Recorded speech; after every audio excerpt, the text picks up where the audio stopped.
She died with exactly one friend in the room. Not from a lack of invitations, not from poverty. God, never from poverty. Edith Wharton died in a French villa she owned outright, surrounded by gardens she had designed herself, with a library of over 15,000 books at her back. She died, instead, from something far more interesting, from having seen too clearly. For 60 years, Edith Newbold Jones had sat inside the gilded machinery of New York's upper class and watched it grind people into powder. She watched it grind women, especially. Women who smiled at dinner parties while their inheritances were legally transferred to their husbands. Women who married well and disappeared into townhouses like moths pressed under glass. And then she did something that the Jones family dynasty, her family, never forgave her for. She wrote it all down. This is not a story about a novelist. This is a story about a dynasty built on social terrorism, about a Gilded Age society so obsessed with the performance of civilization that it weaponized etiquette itself, turning dinner seating arrangements into financial death sentences and morning calls into instruments of psychological ruin. This is a story about what happens when a woman born inside that machine decides to become its most precise, most devastating critic. My name is, and today we are placing the Jones family dynasty exactly where it belongs. Under glass. Let's begin with a phrase. Keeping up with the Joneses. You've said it, your parents said it. It means the exhausting, humiliating, financially ruinous act of measuring your worth against your neighbors, of buying the car, the house, the dress, not because you want it, but because they have it. What almost nobody knows is where that phrase actually comes from. It comes, scholars widely agree, from the specific social gravitational pull of this family. The Joneses of Washington Square, old New York's most strategically positioned dynasty. The family into which one Edith Newbold Jones was born on January 24th, 1862. And here is our first paradox. The family whose name became synonymous with aspirational status anxiety was itself riddled with financial terror, social performance, and a matriarchal surveillance system so complete, so granular, so suffocating, that it would take their most gifted daughter 4 decades and a nervous breakdown to fully escape it. To understand Edith Wharton, you first have to understand what she was born into. The Jones family were not merely rich. In Gilded Age New York, merely rich was an insult. The Joneses were architecturally rich, genealogically rich, rich in the way that required entire social codes to be constructed around preserving and performing that richness, because the moment you stopped performing it, you were finished. Their wealth came from Manhattan real estate, shrewd, generational, quietly compounding Manhattan real estate, the kind that turns one family's property holdings into an entire city's rent rolls across multiple centuries. This is, incidentally, a story that would feel very familiar to anyone watching housing prices in 2024. But we'll return to that. What the Jones family understood, what all truly old money families understood, was that wealth alone is not power. Wealth is merely potential power. The actual instrument of power was reputation. And reputation in Gilded Age New York society was maintained through a system of social rules so intricate, so ritualized, so deliberately arcane, that mastering them required years of training and the constant, low-grade anxiety of someone navigating a minefield in evening wear. Let me give you the architecture of this system, because without it, none of what happens next makes any sense. At the apex of New York society sat approximately 400 families.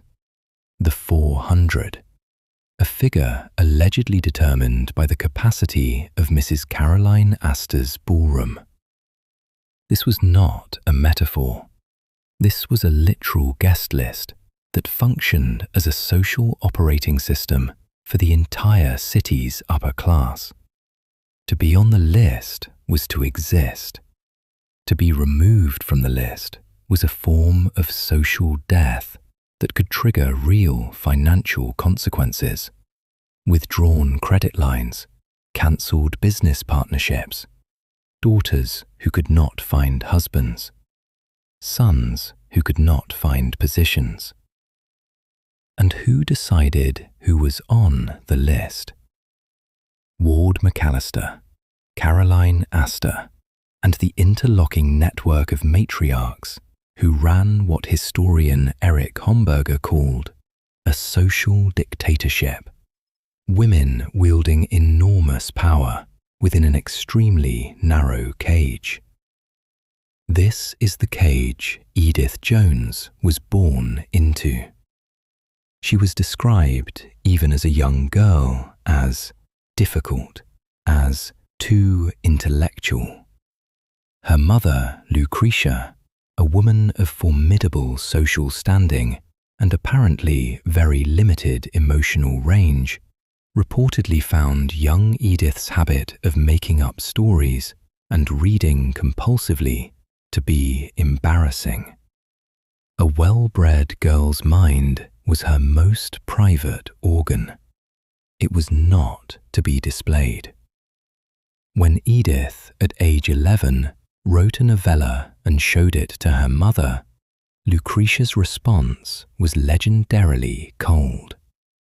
She told her daughter that drawing rooms are not the place for such things.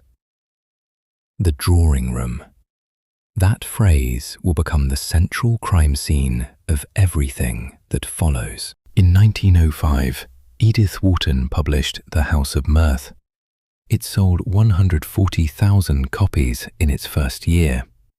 It was the fastest-selling novel Scribner's had ever published. Women read it in drawing rooms and reportedly wept. Men in clubs reportedly found it in poor taste. The novel follows Lily Bart, beautiful, brilliant, financially precarious, and absolutely trapped inside a social system that has no place for a woman who is too proud to sell herself cheaply and too broke to survive without selling herself at all. Lily Bart dies at the end. She dies alone in a boarding house of an accidental overdose of sleeping medication. Now, here is what the literary critics noted. Here is what the academics catalogued. Here is what every university course on American literature dutifully records.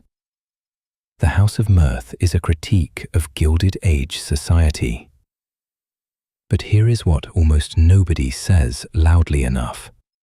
Edith Wharton did not invent Lily Bart.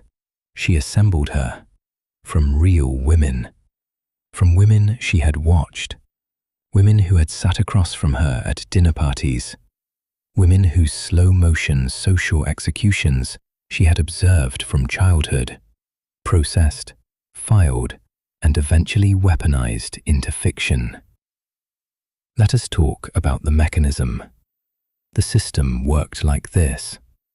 A woman of the upper class in Gilded Age New York had, in practice, one primary transaction available to her: marriage. Not love, not career, not creative fulfillment. Marriage, specifically a strategically advantageous marriage, was the singular mechanism by which a woman of good family either consolidated her position or lost everything. Before marriage, a young woman was a commodity in active circulation. Her value was calculated from a brutally specific matrix: family name, physical appearance, social comportment, dowry, and, critically, reputation. A reputation that could be destroyed by something as minor as being seen leaving a bachelor's apartment, or dancing too many times with the wrong man, or, God forbid, being talked about. After marriage, she became property. Legally, in many states, quite literally so. Her wages, her inheritance, her very legal personhood subsumed into her husband's. And if the marriage failed? Divorce in Gilded Age New York was not merely a legal dissolution. It was a social death warrant. Edith Wharton herself knew this intimately. Her own marriage to Edward "Teddy" Wharton was, by all scholarly accounts, a psychological ordeal of the first order. Teddy Wharton was charming, financially irresponsible, emotionally absent, and eventually, following what appears to have been a serious mental health crisis, he began embezzling from Edith's own trust funds. Her trust funds. Her money. Being stolen by her husband. Legally. When Edith finally divorced Teddy in 1913, the social calculus was exacting.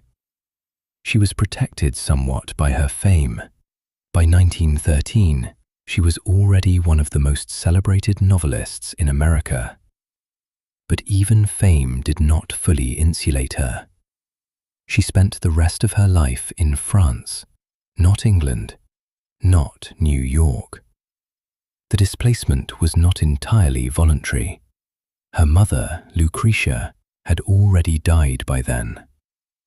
But here is the detail that I want you to sit with.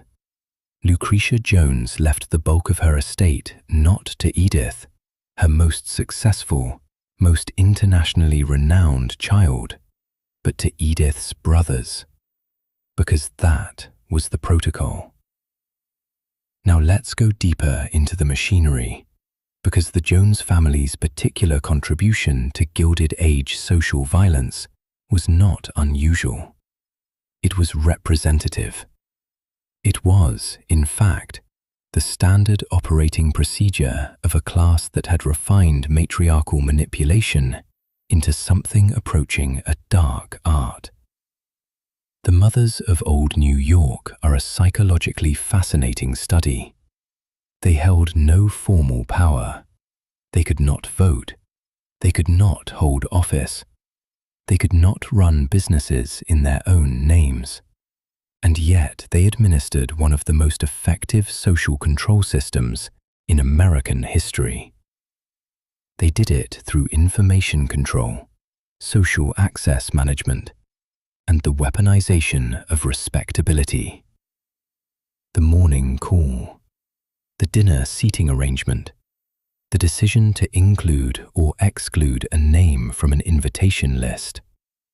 These were the instruments, and they were wielded with a precision that would impress any modern political strategist. When Edith Wharton published The Age of Innocence in 1920, for which she won the Pulitzer Prize, the first woman ever to do so, she described this system with surgical accuracy.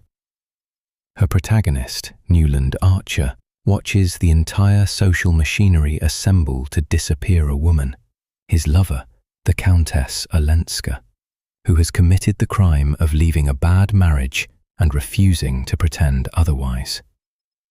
The society doesn't shout at Ellen Olenska. It doesn't confront her. It doesn't make a scene. It simply stops inviting her. And here is where we must speak about the psychological toll. because this is the dimension that gets systematically underreported in standard literary analysis. What Wharton was documenting was not merely social cruelty. She was documenting a specific architecture of psychological harm, one that operated through gaslighting, social isolation, financial dependency, and the strategic deployment of shame.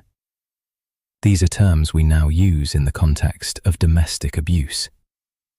Dr. Candice Wade, in her scholarship on Wharton, notes that Edith's own childhood was characterized by a profound emotional isolation, a mother who withheld affection as a regulatory mechanism, a father who was warm but financially reckless, and a social world that punished any expression of authentic interiority in a woman. Wharton would later describe her childhood home as a place of cold marble and hot anxiety. She began developing what we might now recognize as psychosomatic illness in her late teens: prolonged fatigue, inability to leave her room, what her doctors called neurasthenia. The Gilded Age's fashionable diagnosis for what was, in many women, the body's revolt against an intolerable situation. She recovered, partially. She recovered enough to write, and she aimed every word of it like a weapon. Let us be precise about something that is very easy to aestheticize and very important not to. The Gilded Age wealth that funded the Jones family's social universe, the balls, the gowns, the Fifth Avenue mansions, the Newport cottages that were actually 70-room palaces, was not generated by the families who displayed it. It was generated by people whose names are not in any social register. The Jones family's Manhattan real estate empire was worth its extraordinary value precisely because New York was being filled, rapidly, ruthlessly, with immigrant labor. With people fleeing famine and political terror in Ireland, in Eastern Europe, in southern Italy, who arrived in New York and required housing and paid whatever rent the market demanded, because the alternative was the street. The Jones family did not think about this. This was, by social design, not the sort of thing one thought about. The system required a very specific kind of selective blindness, and it cultivated that blindness with extraordinary sophistication. Edith Wharton saw both sides of this frame.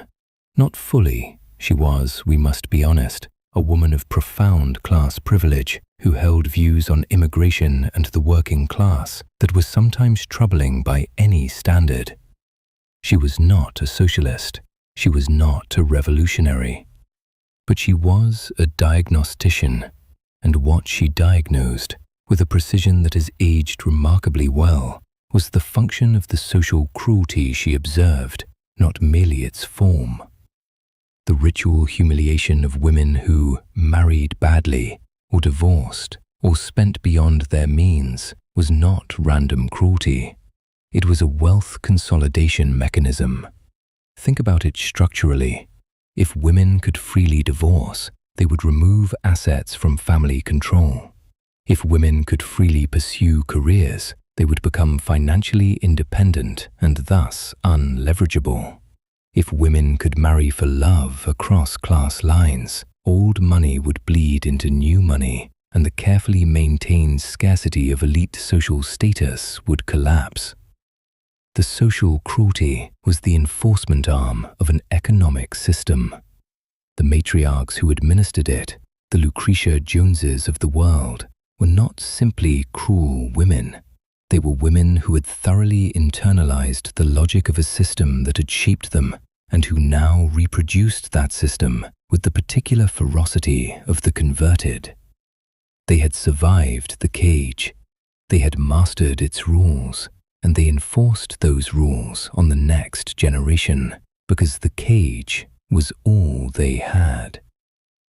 This is what psychologists now call intergenerational trauma transmission. And here is where I want you to stop and think about the year we are currently living in. Because we are, by nearly every credible economic metric, living through the second Gilded Age. The concentration of wealth in the United States today mirrors, and in several key metrics exceeds, that of the original Gilded Age.